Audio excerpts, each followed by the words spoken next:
വീടിൻ്റെ മനസ്സും പ്രകൃതവും അറിയാൻ ഞങ്ങൾ നിങ്ങളെ ഡ്രീം ഹോമിലേക്ക് ക്ഷണിക്കുന്നു.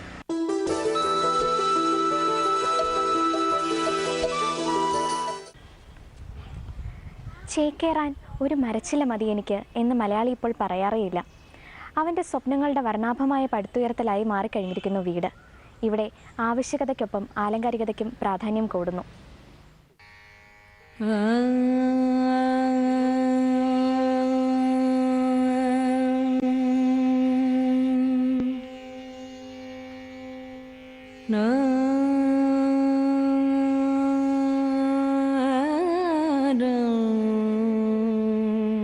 ഇതുവരെയുള്ള ജീവിതകാലം കൊണ്ട് കണ്ടുതീർത്ത സ്വപ്നങ്ങളും കൂട്ടിവച്ച മോഹങ്ങളും പകർത്തിവെക്കാൻ മനുഷ്യർക്ക് മുന്നിൽ ഒരുപാട് സാധ്യതകളില്ല.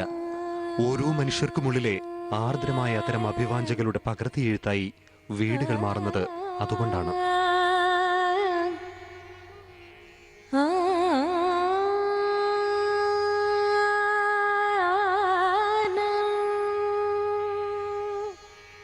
വീടിന് ഒരു മുഖം, ഒരു മനസ്സ്, ഒരു ഭാവം, ഒരു ശ്വാസം.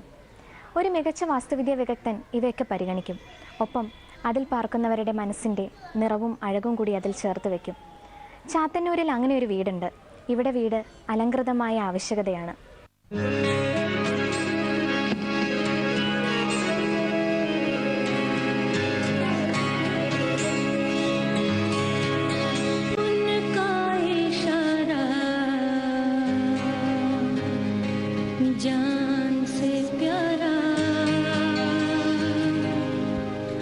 ഈ വീടും ഇവിടുത്തെ വീട്ടമ്മയുടെ മനസ്സിന്റെ പകർത്തിയെഴുത്താണ്.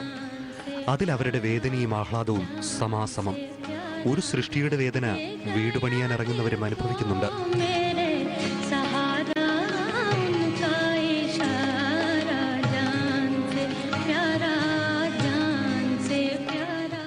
എനിക്ക് ഇന്ന പോലെ കോട്ടിയാട് വേണം, എനിക്ക് മനസ്സിന് ഇതിനകത്ത് കയറിയാൽ നല്ല സമാധാനം പീസ്ഫുള്ളായിട്ടിരിക്കണം എന്നെല്ലാം പറഞ്ഞ് അതേപോലെ തന്നെ സാർ വെച്ച് തന്നപ്പോൾ സത്യം പറയാൻ എൻ്റെ ആ മനസ്സിന് എങ്ങനെയാണോ ഞാൻ ആഗ്രഹിച്ചത് അതുപോലെ തന്നെ കിട്ടി. ക്ഷേത്രങ്ങളുടെ വാസ്തുവിദ്യാ ശൈലി ഗൃഹനിർമ്മാണത്തിൽ സജീവമായി പരീക്ഷിക്കപ്പെടാൻ തുടങ്ങിയിട്ട് വളരെ നാളായില്ല. സ്വന്തം വീട് ഒരു ആരാധനാലയമാക്കി മാറ്റാൻ സാമ്പത്തിക ശേഷിയുള്ള മലയാളി ഇതിലൂടെ ശ്രമിച്ചു. തന്നെയാണ് ഇതിനകത്ത് ദൈവീകമായിട്ട് തന്നെയാണ് എനിക്ക് താമസിക്കാനുള്ളത്. അപ്പം അതുകൊണ്ട് തന്നെയാണ് എല്ലായിടവും വിളക്കൊക്കെ കണ്ടില്ലേ, എല്ലാം ദൈവീകമായിട്ട് തന്നെ ഇരിക്കണം. ശ്രീ ജഗദീശ്വരി ദുർഗാ. ആരാധന എന്നും മനുഷ്യന്റെ പിടിവള്ളിയാണ്. മനസ്സിന് സമ്മർദ്ദമേറുമ്പോൾ പിടിച്ചു നിൽക്കാനുള്ള അറ്റകൈ. വീടിന് ക്ഷേത്രങ്ങളുടെ ഛായ നൽകുന്ന രീതി അതിലൂടെ വ്യാപകമായി. പുറം കാഴ്ചയിൽ ഇത് ഏതാണ്ടൊരു ക്ഷേത്രമാണ്. ഓരോ നിലയിലും ക്ഷേത്രങ്ങളെ ഓർമ്മപ്പെടുത്തുന്ന കൊത്തുപണികളോട് കൂടിയ മുഖപ്പുകളുണ്ട്. മലയാളിക്ക് ഈശ്വരവിശ്വാസം കൂടി വരുന്നു എന്ന യാഥാർത്ഥ്യം ഈ ശൈലിയിലുള്ള വീടുകളുടെ പ്രചാരത്തിലൂടെ ബലപ്പെടുന്നു. വീട്ടിലിരുന്നാലും ഈശ്വര സാന്നിധ്യം അറിയാൻ സാധിക്കണമെന്ന് നല്ലൊരു പങ്ക് ജനവും മോഹിച്ചു. ഒരിക്കലത് പൂജാമുറികളിൽ ഒതുങ്ങിയെങ്കിൽ ഇന്ന് വീടിന് മൊത്തത്തിലൊരു ക്ഷേത്രത്തിന്റെ പകിട്ട് നൽകാൻ മലയാളി ഒരുങ്ങുന്നു. വാസ്തുവിധികൾക്കനുസൃതമായി നിരവധി വീടുകൾ നിർമ്മിച്ച അർജുൻ ആൻഡ് അസോസിയേറ്റ്സ് ആണ് ഈ വീടിന്റെ നിർമ്മിതി. അർജുൻ ഇതിലൂടെ ആധുനിക ജീവിതത്തിന്റെ ആവശ്യകതയും ആലങ്കാരികതയും ഭംഗിയായി സമന്വയിപ്പിച്ചു. ട്രഡീഷണൽ സ്റ്റൈലാണെങ്കിലും ആധുനിക സൗകര്യങ്ങൾ വീട്ടിനകത്ത് ഉൾപ്പെടുത്തി ചെയ്തിരിക്കുകയാണ്. കൂടാതെ നമുക്കിവിടെ ഒരു ലിഫ്റ്റിൻ്റെ പ്രൊവിഷൻ കൊടുത്തിട്ടുണ്ട്. വളരെ വിശാലമായിട്ടുള്ള ഒരു ഗൃഹനിർമ്മാണം നടത്തുമ്പോൾ ആ വീട്ടിനകത്ത് കാറ്റും വെളിച്ചവും യഥേഷ്ടം കടന്നു വരുന്നതിനാണ് നമ്മൾ പണ്ടുകാലം മുതൽ ഈ നടുമുറ്റത്തിൻ്റെ ഒരു പ്രത്യേകത പറയുന്നത്. എല്ലാ മുറികളും വളരെ വിശാലമായിട്ടാണ് ചെയ്തിരിക്കുന്നത്. 2 ബെഡ്റൂമാണ് താഴെ കൊടുത്തിട്ടുള്ളത്. ആ ബെഡ്റൂമൊക്കെ തന്നെ വളരെ നന്നായിട്ട്, അല്ലെങ്കിൽ അതിന് ആവശ്യത്തിനുള്ള വാർഡ്രോബും ഡ്രസ് ഏരിയയും പിന്നെ ടോയ്ലറ്റും ഒക്കെ ഉൾപ്പെടുത്തി തന്നെയാണ് ചെയ്തിരിക്കുന്നത്. രാവിലെ വരുമ്പോൾ തന്നെ ഇവിടെ ഭയങ്കര സൂര്യപ്രകാശമാണ് രാവിലെ അകത്തോട്ട് കയറുമ്പോൾ. അപ്പോൾ നമ്മളെല്ലാവരും ഇവിടെ ഇരുന്നാണ് ചായയൊക്കെ കുടിക്കുന്നതും. അപ്പോൾ നല്ല ലൈറ്റൊന്നും ഇട്ടില്ലെങ്കിലും നല്ല കംഫർട്ടബിളാണ്. അതേപോലെ തന്നെ നല്ല സ്പേഷ്യസും അതേപോലെ തന്നെ എയറിയാണ്.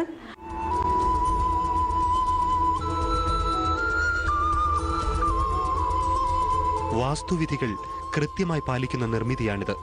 രൂപത്തിൽ തന്നെ വെളിപ്പെടുന്ന പാരമ്പര്യത്തോടുള്ള കൂറ് പരമ്പരാഗത ശാസ്ത്രവിധികളെ അനുസരിക്കുന്നതിലും സൂക്ഷിച്ചു.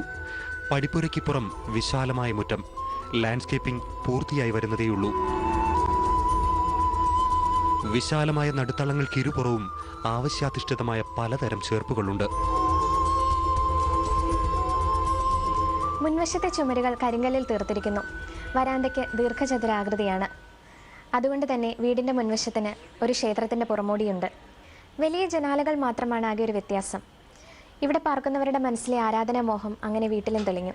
നമ്മൾ എവിടെ പുറത്തൊക്കെ പോയിട്ട് വന്നാലും ഇവിടെ ഇങ്ങോട്ട് കയറുമ്പോഴത്തേക്ക് ആ ഒരു പീസ്ഫുൾനെസ്സും ട്രാങ്ക്വിലിറ്റിയും കിട്ടുന്ന പോലെ എവിടെയും കിട്ടത്തില്ല. അമ്പലത്തിൻ്റെ പോലെ നമുക്ക് ഫീൽ ചെയ്യത്തില്ല. അമ്പലത്തിൽ പോകുമ്പോൾ ഒരു ആംബിയൻസ് അത് ഇവിടെ ഫീൽ ചെയ്യാറുണ്ട് നമുക്ക് എപ്പോഴും. வெள்ளை தாமரை பூவில் இருப்பாள் வீணை செய்யும் ஒலியில் இருப்பாள்.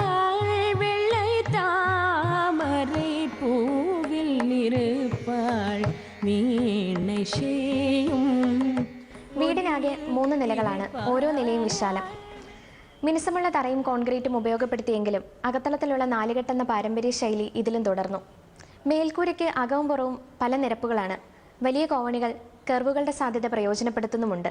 ഹൈറ്റ് അഡ്ജസ്റ്റ് ചെയ്ത് നമ്മൾ ആ ഒരു കംഫർട്ടബിളായിട്ട് കയറാനും ഇറങ്ങാനുള്ള സൗകര്യത്തിനെയാണ് ഇതിൻ്റെ സ്റ്റെയർ കേസിൻ്റെ ഡിസൈനും പോയിരിക്കുന്നത്. ഈ വീടിനെ സംബന്ധിച്ച് വാസ്തുവിദ്യ നമ്മൾ പൂർണ്ണമായിട്ട് പരിഗണിച്ചിട്ടുണ്ട്. ഇപ്പോൾ ഈ വീടിൻ്റെ ദർശനം കിഴക്കോട്ടാണ്. അതനുസരിച്ച് നമ്മൾ അതനുസരിച്ചുള്ള കണക്കനുസരിച്ച് വീട് ചെയ്തിട്ടുണ്ട്. പിന്നെ മുറികളുടെ കണക്ക് നോക്കിയിട്ടുണ്ട്. അതുപോലെ തന്നെ വന്ന് കയറുന്ന വരാന്ത, ആദ്യത്തെ വരാന്തയിൽ നിന്ന് കിഴക്കോട്ട് ഇറങ്ങാനുള്ള ഒരു എൻട്രൻസ് അത് പ്രൊവൈഡ് ചെയ്തിട്ടുണ്ട്. അകവും പുറവും നിറഞ്ഞിരിക്കുന്ന തേക്കിൻ്റെ സമൃദ്ധി പഴമയിലേക്കുള്ള ഒരു വാതിൽ തുറക്കുന്നു. കിടപ്പുമുറിയിലെ ഫർണിച്ചറുകൾ ഓരോന്നും കാതലുള്ള മരത്തിൻ്റെ ധാരാളത്വത്തിൽ നിന്നും വാർന്നു വീണവയാണ്. അതെല്ലാം പഴയ തറവാടുകളെ ഓർമ്മിപ്പിക്കുന്നു.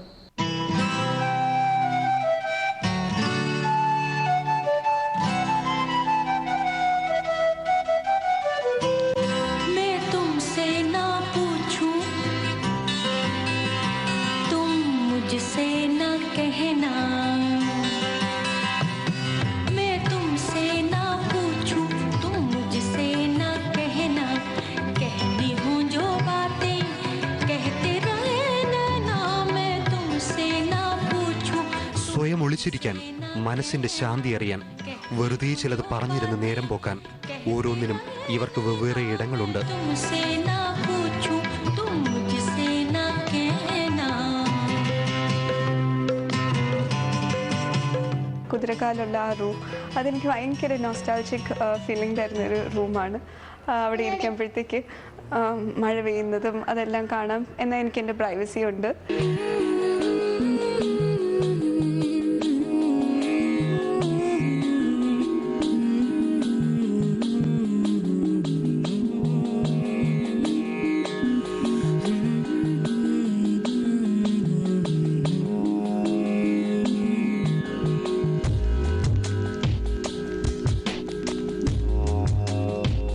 വീട് വിട്ടൊന്ന് പുറത്തുപോയാൽ ശാന്തി അറിയാൻ വീണ്ടും ഇതിനുള്ളിലെത്തണമെന്നായി വീട്ടുകാർക്ക്.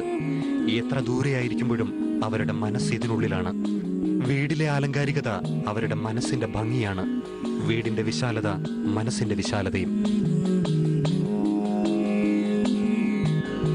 ചുരുക്കത്തിൽ ഭൂതകാലത്തോടുള്ള അല്പം സെന്റിമെന്റ്സ്, വീടിനെ ക്ഷേത്രമാക്കാൻ കൊതിക്കുന്ന മനസ്സിന്റെ ഭക്തി നിർഭരത, ആധുനിക കാലത്തിന്റെ ആവശ്യകത, അങ്ങനെ എല്ലാം ഒരുമിച്ചപ്പോൾ ഈ വീട് ഇങ്ങനെയായി.